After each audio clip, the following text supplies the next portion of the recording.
नमस्कार, मैं हूं दीपाली राणा। आप देख रहे हैं आवाज समाचार। शुरुआत करते हैं इस वक्त की हेडलाइंस के साथ। भारी बारिश ने देश के कई इलाकों में मचाई तबाही। दिल्ली में 41, हिमाचल में टूटा 52 साल का रिकॉर्ड। उत्तराखंड में भी हाल हुआ बेहाल। पीएम मोदी ने मंत्रियों और अफसरों से की बातचीत।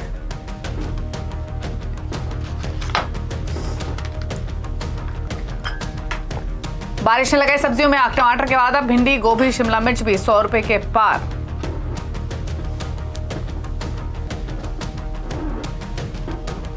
हफ्ते के पहले दिन दायरे में बाजार। रिलायंस के सपोर्ट से सेंसेक्स निफ्टी बढ़त पर बंद। आईटी, रियल्टी, एफएमसीजी स्टॉक्स में बिकवाली। मेटल, इंफ्रा, एनर्जी इंडेक्स बढ़त पर बंद।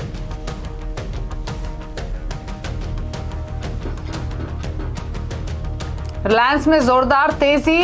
शेयर 4% के उछाल के साथ इस साल के शिखर पर पहुंचा। मार्केट कैप 18 लाख करोड़ के पार।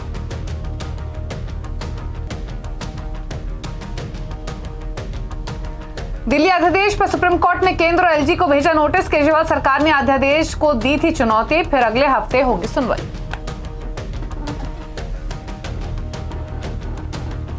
यूनिफॉर्म सिविल कोड पर देश भर में सबसे बड़ा सर्वे। क्या सोचती है मुस्लिम महिलाएं? 25 राज्यों में 884 रिपोर्टरों का ground survey. News 18 network exclusive.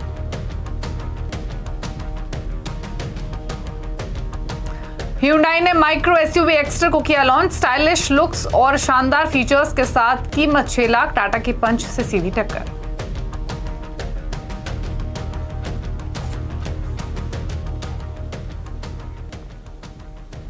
आप देख रहे हैं आवाज समाचार। शुरुआत करेंगे मॉनसून अपडेट के साथ। दरअसल बारिश से देश में हाहाकार मची हुई है। देश के उत्तरी राज्यों में बारिश से बाढ़ जैसे हालात हैं। बीते 24 घंटों में कुल 7 राज्यों में लैंडस्लाइड और बाढ़ के चलते 56 लोगों की मौत की खबर है। हिमाचल प्रदेश में 2 जगह बादल फटने से स्थिति खराब है। मनाली में बारिश से पिछले 52 सालों का रिकॉर्ड तोड़ दिया है। दिल्ली में बारिश रुकने का नाम नहीं ले रही है। वहीं देश की कुल बारिश सामान्य से अधिक हो गई है। प्रधानमंत्री नरेंद्र मोदी ने बाढ़ और बारिश के हालातों को लेकर मंत्री और अधिकारियों के साथ बातचीत की है। इधर दिल्ली में सोमवार को दिल्ली के स्कूल बारिश के चलते बंद कर दिए गए। दिल्ली के मुख्यमंत्री अरविंद केजरीवाल ने भी हाई लेवल मीटिंग बुलाई है। राजस्थान, मध्य प्रदेश, गुजरात, जम्मू कश्मीर, पंजाब, हिमाचल प्रदेश, उत्तराखंड और दिल्ली समेत कई राज्यों में अगले 24 घंटों में भारी बारिश की चेतावनी है। और दिल्ली में बारिश के हालात पर अपडेट लेते हैं संवाददाता दीपाली नंदा से। तो दीपाली बताइए, दिल्ली में तो यमुना भी खतरे के निशान के करीब है, क्या है पूरा अपडेट? देखिए, मैं आपको सीधी तस्वीरें दिखा रही हूँ। यमुना के किनारे पर इस वक्त मैं मौजूद हूँ और यहाँ पर कितनी तेजी से जलस्तर बढ़ रहा है वो आपको सीधी तस्वीरों में दिखाई देगा। यहाँ पर सबसे पहले मैं बता दूं कि जब सुबह में मैं आई थी तो ये जो आप सफेद पोल देख रहे हैं, यहाँ तक पानी का बहाव दिखाई दे रहा था, लेकिन अब बहुत तेजी से ये पानी आगे की ओर बढ़ता हुआ दिखाई दे रहा है। अभी जलस्तर की बात करें तो ये 205.8 के करीब पहुंच गया है और अगर खतरे की बात करें तो 205.33 मीटर पर जब पानी का जलस्तर पहुंचेगा तो वो खतरे की घंटी होती है, यानी कि उससे ऊपर जाने पर दिल्ली के जो निचले इलाके हैं वहां पर बाढ़ आने का खतरा काफी ज्यादा बढ़ जाता है। लगातार रुक रुक कर यहाँ पर तेज बारिश हो रही है और साथ ही साथ हरियाणा के हथिनी कुंड बैराज से अब तक करीब 3 लाख क्यूसेक पानी छोड़ा जा चुका है। हालांकि प्रशासन के मुताबिक वो जो जल का बहाव है वो कल दोपहर तक यहाँ पर देखने को मिलेगा, लेकिन अभी भी आप देखेंगे काफी तेजी से यहाँ पर बहाव आगे की ओर बढ़ता हुआ दिखाई दे रहा है। प्रशासन की तरफ से जो लोग निचले इलाकों में रहते हैं, यमुना से सटे हुए इलाकों में रहते हैं, वहां पर लगातार अनाउंसमेंट कराई जा रही है कि वो खुद को सुरक्षित रखें और अगर बाढ़ जैसी स्थिति पैदा होती है तो उन्हें यहाँ से इवैक्यूएट करने के भी इंतजाम प्रशासन कर रहा है। तो ये तो दिल्ली का पूरा अपडेट आपको दीपाली नंदा ने बताया, लेकिन हिमाचल प्रदेश हो या उत्तराखंड हो, वहां भी बाढ़ जैसे हालात बने हुए हैं। और अगर हम हिमाचल उत्तराखंड की बात करें तो आईएमडी ने ऑलरेडी रेड अलर्ट भी जारी किया है। लैंडस्लाइड्स हम जगह जगह देख रहे हैं। क्या है फिलहाल मनाली का हाल, ये बता रहे हैं संवाददाता सचिन शर्मा। किस तरह जो यहाँ पर ब्यास नदी ने जो रौद्र रूप यहाँ पर जो धारण कर लिया और बाढ़ से हालात यहाँ पर जो बन चुके हैं, जिसके कारण जो भारी तबाही यहाँ पर हुई। हम इसमें खड़े हैं रामशीलम जो हनुमान मंदिर है, हम वहां पे खड़े और यहाँ की तस्वीरें देखिए किस तरह जो है बाढ़ का पानी जो है मंदिर में यहाँ पर आ चुका और जब पूरा मंदिर जो इसकी चपेट में आ चुका, जो भी सामान यहाँ पे था वो भी जो है ब्यास नदी अपने साथ जो है यहाँ से बहा के ले गई है। तो अगर मैं बात करूं अब तक की तो संपत्ति को काफी ज्यादा नुकसान यहाँ पे हुआ है। करोड़ों रुपए की जो संपत्ति जो है ब्यास नदी की भेंट यहाँ पर चढ़ चुकी है। मनाली से कुल्लू तक की अगर मैं बात करूं तो कई सारे होटल, मकान, वाहन, दुकान जो है इस ब्यास नदी की चपेट में यहाँ पर आ चुका है। और इसके साथ ही अभी तक जो जानी नुकसान है, फिलहाल जो आधिकारिक पुष्टि एक महिला की जो है मलबे में दबने के कारण जो है एक आधिकारिक पुष्टि यहाँ पर हो चुकी है। हालांकि अभी ये नहीं कहा जाता कि कितने और लोगों की यहाँ पर जो है मृत्यु हुई है, वो अभी यहाँ पर नहीं कहा जाता क्योंकि आधिकारिक पुष्टि नहीं हुई। लेकिन संपत्ति को जो भारी नुकसान हुआ है, मनाली से कुल्लू के मध्य जो नेशनल हाईवे 3 है वो पूरी तरह से जो क्षतिग्रस्त हो चुका है। कई स्थानों पर जो पूरा का पूरा मार्ग जो है बाधित हो चुका है। इसके साथ ही जो रात की खबर है कि जो आलू ग्राउंड में जो 27 से 28 लोग जो वहां पर फंसे हुए थे, उन्हें जो प्रशासन द्वारा वहां से जो है सुरक्षित वहां से जो है रेस्क्यू कर दिया गया है। हालांकि हालात अभी भी जो खराब बने हुए क्योंकि बारिश अभी भी जो लगातार यहाँ पे हो रही है। तस्वीरें आप देखिए, इन तस्वीरों को देखकर आप अंदेशा लगा सकते कितनी ज्यादा बाढ़ जो है इसमें ब्यास नदी में आई हुई है और काफी ज्यादा मलबा जो इसमें आ रहा है। इसके साथ ही जो भुंतर में जो है वहां पर जो सूचना प्राप्त हुई कि वहां पर भी जो कुछ होटल जो है ब्यास नदी की भेंट वहां पे चढ़ चुके हैं और ब्यास नदी में वो भी जो है यहाँ पर जो है जो उसकी भेंट चढ़ चुके हैं। हम कहीं ना कहीं कह सकते कि अभी जो है हिमाचल प्रदेश और कुल्लू जिला में जो लगातार जो है बारिश यहाँ पे हो रही है और लगातार जो है ब्यास नदी यहाँ पर जो है अपना रौद्र रूप जो है धारण की। और ऐसे में प्रशासन जो है लोगों से लगातार जो है यहाँ पर एहतियात बरतने की यहाँ पर जो है अपील करता हुआ नजर आ। हालांकि कुछ जो संस्थाएं वो सामने आई और वो जो जिन लोगों के जो घर मकान जो है नदी में बह चुके हैं उन लोगों के लिए उन्होंने जो है ठहरने की यहाँ पर व्यवस्था करे और उनका खाने पीने का जो इंतजाम यहाँ पर करते हुए नजर आ रहे हैं। फिलहाल जिस तरह की जो स्थिति यहाँ पर बन रही है तो ऐसे में लग रहा है कि आगे आने वाले 2 से 3 दिन और जो है मौसम यहाँ पर ऐसे ही रहने वाला है। और पूरे देश में मानसूनी बारिश ने सब्जियों के दाम में आग लगा दी है। पहले सिर्फ टमाटर के ही भाव चढ़े थे, अब सब्जियां करंट लगा रही हैं। जायजा लिया हमारे संवाददाता असीम मनचंद ने कि क्या है सब्जियों का हाल, सब्जी की कीमतों का हाल। पिछले कई दिनों से देश के कई राज्यों में मानसून की बारिश देखने को मिल रही है। इससे खेत से सब्जियों को निकालना और उसको ट्रांसपोर्टेशन करना काफ़ी मुश्किल हो गया है। नतीजा सब्जियों के दाम भी अब बढ़ने लगे हैं। अगर मैं बात करूं, सबसे पहले टमाटर के दाम बढ़े थे। टमाटर दिल्ली में 140 रुपये किलो से लेकर के 200 रुपये किलो तक मिल रहा है, लेकिन उसके बाद धीरे धीरे करके दूसरी सब्जियों भी बढ़ने लग गई हैं। अगर मैं बात करूं टिंडे की तो 80 रुपये किलो पहुंच गया है। गोभी भिंडी की बात करूं तो भिंडी 70 रुपये। गोभी सबसे ज़्यादा महंगी हो गई है पिछले कुछ दिनों के अंदर, 120 रुपये से लेकर के 100-150 रुपये किलो तक मिल रही है। खासतौर पर शिमला मिर्च 150 रुपये किलो हो गई है। उसके अलावा अदरक 400 रुपये किलो के आसपास मिल रही है। लहसुन 209 रुपये किलो के आसपास मिल रहा है। बाकी सारी सब्जियां भी यही रेट है, यानी कि दाम काफ़ी बढ़ गए हैं। और ख़ासतौर पे कि भी हिमाचल में बाढ़ आई है, हिमाचल से काफ़ी ज़्यादा सप्लाई आती है, हिमाचल से गोभी आती है, शिमला मिर्च आती है, टमाटर आता है, तो वो भी आने में काफ़ी दिक्कतों का सामना करना पड़ेगा, यानी कि उनके दाम आने वाले दिनों में बढ़े रहेंगे। इसके साथ साथ बाकी सारी सब्जियों के दाम भी काफ़ी बढ़ गए हैं। पहले सिर्फ टमाटर अपना रंग दिखा रहा था, लेकिन अब प्याज के दाम भी बढ़ गए हैं। प्याज भी पिछले हफ्ते अगर मैं बात करूँ तो 25 रुपये से लेकर के 27 रुपये किलो के आसपास था, आज 32 रुपये से लेकर के 38 रुपये किलो प्याज पहुंच गया है। तो आने वाले दिनों में प्याज भी लोगों को रुला सकता है। तो कुल मिलाकर के आम आदमी को फिलहाल महंगाई से राहत मिलने की उम्मीद नजर नहीं आ रही है। असीम मनचंदा, दिल्ली। चलिए, तो ये सब्जियों का दामों का जायजा लिया असीम मनचंदा ने। और ज़्यादा सब्जियों के दाम अब बढ़ना शुरू हो चुके हैं। टमाटर की कीमतें तो पहले ही हमने बढ़ते हुए देखे हैं। लेकिन अहमदाबाद में संवाददाता केतन जोशी ने मंडी जाकर कुछ किसानों और होलसेलर एजेंट से बातचीत की और जाना कि आखिर सब्जियों पर महंगाई की ये मार क्यों पड़ी है। बढ़े हुए सब्जियों के दाम से सब परेशान है, लेकिन एकमात्र किसान है वो खुश है। इस वक्त हम जमालपुर मंडी में मौजूद है, जो कि पूरे गुजरात में यहाँ से सब्जी की सप्लाई होती है। आइए कुछ किसान हमारे साथ हैं, उनसे बात करते हैं। आप कहाँ से आ रहे हो और क्या बेचने आए हो? बड़ौद गांव से आ रहे हैं और टिंडोरा बेचने आ रहे हैं। तो पहले क्या दाम मिल रहा था और अब क्या दाम मिल रहा है? पहले तो 20-25 रुपए दाम मिल रहा है, अभी 50 रुपए मिल रहा है। अभी आप क्या बेचने आए हो? हमें खिलौना लेके आया। तो जो बढ़े हुए दाम है आप खुश है? खुश है, खुश। पहले क्या परिस्थिति होती थी? पहला भाव न था, मतलब अभी भाव मिलता है। तो अब आप चाहते हो कि ऐसे ही दाम रहे? हाँ, ऐसे ही चलता है। बिल्कुल। तो क्यों बढ़े हुए दाम है वो भी जानते हैं यहाँ के होलसेलर से, जो कि पूरे गुजरात में सप्लाई करते हैं। आप आ जाइए आगे। ये बढ़े हुए दाम कब तक लोगों को झेलने पड़ेंगे? मेरे कहने से बारिश का जो हुआ तब 1 महीना तो लगेगा मेरे हिसाब से। दिवाली तक चलेगा। 1 महीने तक ऐसी बारिश रहेगी तो सब्जी कम आएगी तो ऐसे भाव रहेगा, इससे भी ज्यादा बढ़ सकता है। ऐसा। तो टमाटर के अलावा सारी सब्जियां महंगी हो गई है। सब्जियां सब महंगी है, आलू महंगा है, चौड़ी महंगी है, गवार महंगा है, टिंडोरा महंगा है, भिंडी, सब आइटम बहुत महंगी है। तो अभी भी 1 महीना लगेगा दाम कम होने में, और ऐसे में अगर बारिश एकदम से बढ़ जाती है या तो बिल्कुल नहीं होती, तब भी दाम के अंदर आपको तेजी देखने को मिलेगी। केतन जोशी, अहमदाबाद। तो ये रहा बारिश के हालातों का पूरा जायजा और उसके असर का। अब बात करते हैं स्टॉक मार्केट्स की। कारोबारी हफ्ते के पहले दिन बाजार में दायरे में कारोबार हुआ। बाजार रिलायंस के सपोर्ट से बढ़त पर बंद हुआ। सेंसेक्स 84 अंक चढ़कर क्लोज हुआ 63,344 पर, 65,344 पर, माफ कीजिए। वही निफ्टी 24 अंक चढ़कर 19,356 पर बंद हुआ। सबसे ज्यादा बिकवाली आज कहीं थी तो आईटी पॉकेट में थी, रियल्टी एफएमसीजी प्रेशर में थे, ऑटो फार्मा स्टॉक्स पर भी थोड़ा दबाव देखने को मिला आज के सत्र में। तो बहुत ही सिलेक्ट बाइंग आज सत्र में देखने को मिल रही थी, अदरवाइज मार्केट में प्रेशर ही था। लेकिन बाजार पर बातचीत करने के लिए सुमित हमारे साथ मौजूद है। तो सुमित बताइए, पहले तो किन किन सेक्टर्स और स्टॉक्स में एक्शन रहा आज?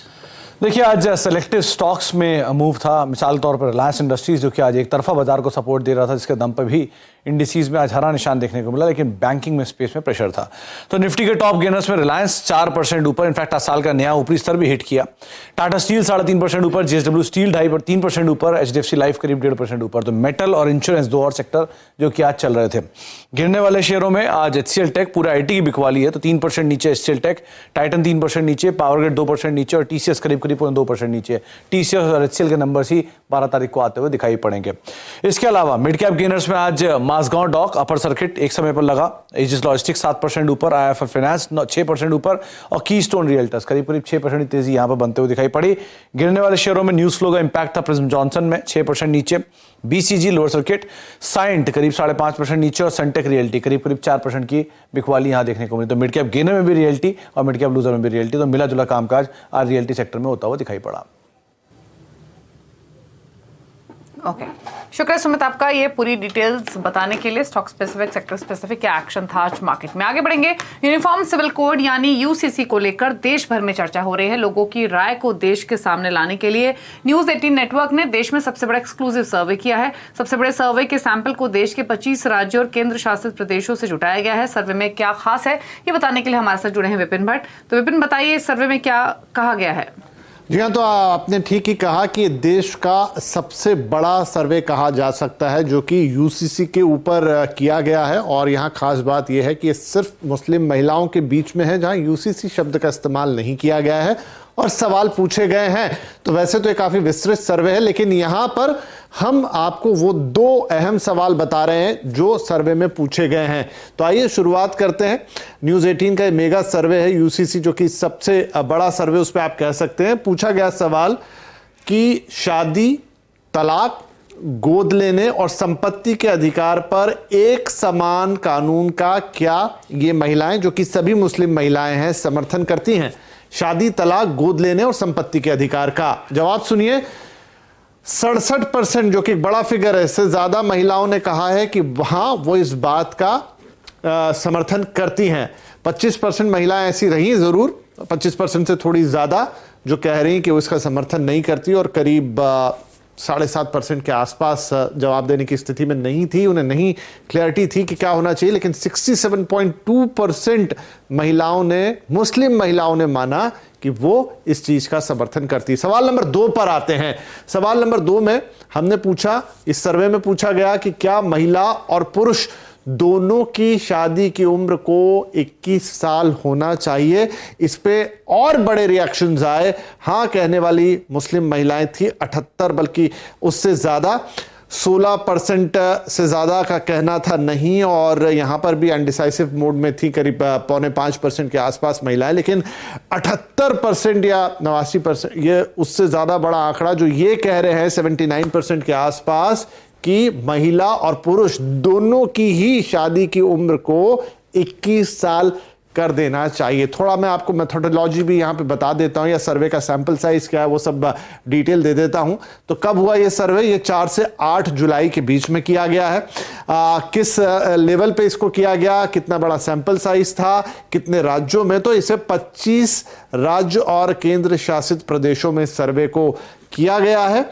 मतलब एक ऑलमोस्ट पूरा देश इसमें कवर है। सर्वे का सैंपल साइज जो था वो 8000 से ज्यादा बड़ा था। टू बी प्रिसाइज 8035 लोगों से सवाल पूछे गए। और किस समूह में, ये सबसे इंपॉर्टेंट है, किस समूह में ये सर्वे किया गया, तो ये मुस्लिम महिलाओं के बीच में किया गया है। और यहां पर रिपोर्ट्स जो रिपोर्टर कितने लोग पहुंचे थे सर्वे करने, 884 लोग, यानी वृहद स्तर पर इसमें लोगों ने जाकर सवाल पूछे हैं, जवाब लिए हैं। और सर्वे में कितने सवाल शामिल किए गए थे? 7 सवाल। जैसा मैंने आपको शुरू में बताया, यूसीसी का जिक्र नहीं, नाम नहीं लिया गया, लेकिन सवाल पूछे गए जिसमें यूसीसी से जुड़ी हुई बातों को पूछा गया। तो यह था, इसे कह सकते हैं देश का यूसीसी पे अब तक का सबसे बड़ा सर्वे। और ये तो 2 सवाल जो हमने आपको बताया, लेकिन डिटेल में ये पूरा सर्वे आप देखना चाहते हैं, बाकायदा हम इस पर बातचीत करेंगे, बहस करेंगे आज रात 7:57 पर। आज का आवाज अड्डा भी इसी पर होने जा रहा है, तो जरूर जुड़िएगा हमारे साथ आज के आवाज अड्डा में भी, जहां पर यूसीसी पे हुए सबसे बड़े सर्वे पर हम विस्तार से बातचीत करेंगे, विस्तार से चर्चा करेंगे।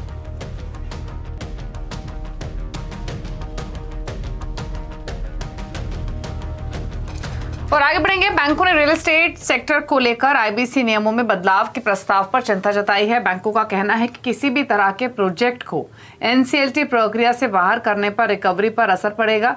पूरी खबर समझते हैं आलोक प्रियदर्शी से। ताल्लुक बताइए, क्या बदलाव हो रहे हैं और बैंकों की चिंता क्या है?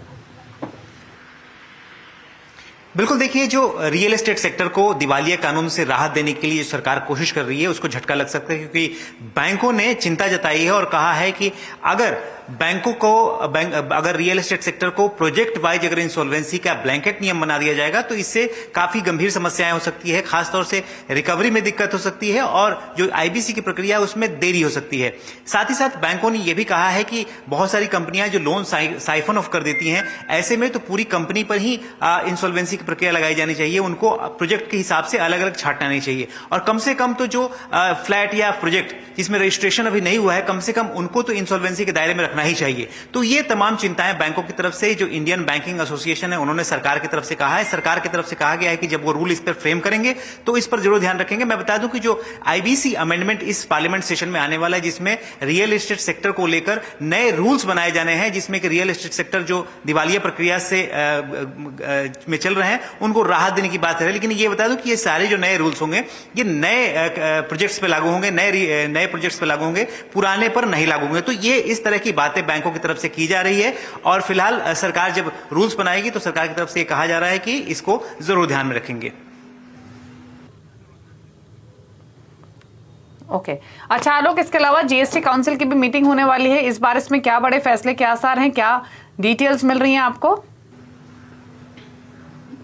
बिल्कुल, देखिए, इस बार जो हम कहें कि आम आदमी के लिए क्या है, तो मैं बता दूं कि जो दवाइयां हैं खासतौर से जो इंपोर्ट होती हैं, उसमें जो कैंसर जैसी जो रेयर मेडिसिन है, कैंसर जैसी बीमारियों की जो रेयर मेडिसिन है वो सस्ती होती है। डिंटक्सीमैब दवाई आती है 63 लाख रुपए की होती है, उस पर आईजीएसटी काफी ज्यादा लगता है, तो इसको घटाकर 0% करने की बात है। इसके अलावा कुछ और दवाएं जिन पर किन्हीं पर 12% आईजीएसटी, किसी पर 5% आईजीएसटी है, तो इन सबको घटाकर 0 किया जा सकता है। इसके अलावा जो सिनेमा हॉल में खाने पीने के खासतौर से फूड एंड बेवरेजेस सर्विसेज होती हैं, वहां पर भी सस्ता हो सकता है, उसे 5% के दायरे में लाया जा सकता है। अभी उस पर 18%, जैसे एसी रेस्टोरेंट में खाते हैं उस हिसाब से उस पर जीएसटी लगता है, तो यहां पर भी एक आम आदमी को राहत मिल सकती है। इसके अलावा कई और बड़े पेंडिंग मुद्दे हैं, खासतौर से जो online gaming, casino, horse racing, जिस पर जीओएम ने अपनी रिपोर्ट दी थी लेकिन रिपोर्ट में आम राय नहीं बन पाई थी, तो इस मुद्दे पर भी इस जीएसटी काउंसिल की बैठक में चर्चा होगी और कोशिश की जाएगी जो 28% जीएसटी लगाने पर प्रस्ताव है उस पर किस तरह से आगे बढ़ाया जा सकता है। इसके अलावा कुछ पेंडिंग इश्यूज हैं, खासतौर से ऑटो सेक्टर के लिए अहम है कि एसयूवी और एमयूवी की कैटेगरी क्या होनी चाहिए। सरकार इसके लिए 3 अलग अलग पैरामीटर लेके आई है। उसमें कहा गया कि 4 मीटर से ज्यादा लंबी गाड़ियां होंगी, जो 1500 सीसी से ज्यादा का इंजन होगा, या जो ग्राउंड क्लियरेंस 1700 mm होगा, उसमें यह है इसको 22% से लगाया जा सकता है। ये तमाम इश्यूज कल जीएसटी काउंसिल की बैठक में डिस्कस हो सकते हैं। शुक्रिया आलोक की डिटेल्स बताने के लिए। तो जीएसटी काउंसिल की मीटिंग पर भी नजरें हैं, क्या एक्सपेक्ट करना चाहिए, वो डिटेल्स आपको आलोक ने बताई। लेकिन आगे बढ़ेंगे। राज्य में बिजली सब्सिडी पर केंद्र सरकार सख्त है, क्या है पूरी खबर, बताएंगे एक ब्रेक के बाद।